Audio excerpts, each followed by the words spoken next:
So the Inferno has moved in and it's not going to be moving out for a while, huh? We've been experiencing the heat. It's summer. We've been really lucky lately, but things are really going to start to feel uncomfortable by the end of the week. Mid to upper 90s, it'll feel like close to 110 in some spots. Typical August weather here on the Gulf Coast, so this should come as no surprise. You knew it had to arrive at some point, and it looks like it's going to be arriving here this week. We still have some storms out there, and we're watching these very carefully because they may actually make it as far south as I-10 later on this evening before the sun goes down.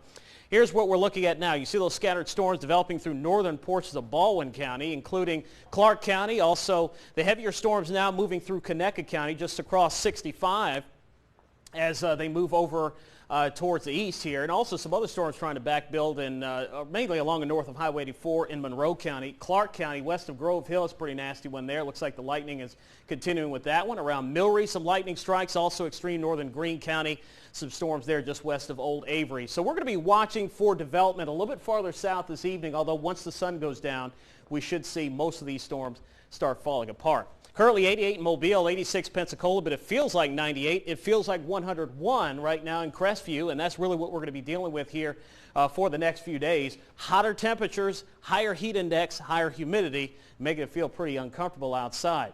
Temperatures overnight tonight back into the 70s, then back into the 90s here again for tomorrow.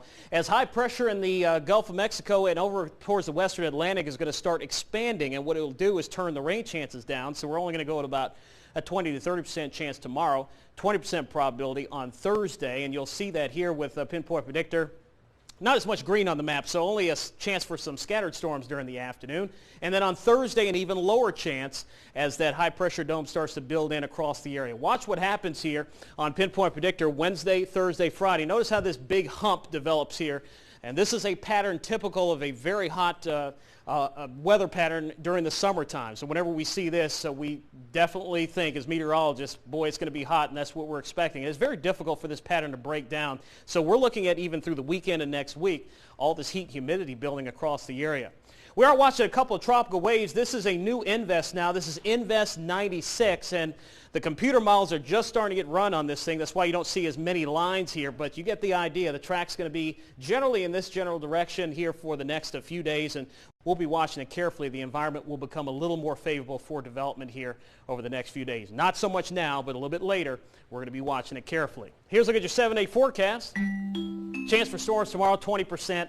We'll go the same thing on Thursday, but notice the highs, 96 on Thursday, actually on Friday and Saturday, I should say 94 on Thursday, but inland sections are likely, at least north of Mobile, could easily see temperatures right around 100 degrees. Wow. With the heat index close to 110 in some spots. So finally, not that we really wanted it, but it's going to start feeling like August here and a real summer here on the Gulf Coast. Find a cool spot, and we've been lucky so far with the tropics, so we're hoping that luck will continue. Really hoping so, but this one's definitely going to be one to watch, so we'll keep our eye on it. All right, Derek, thanks.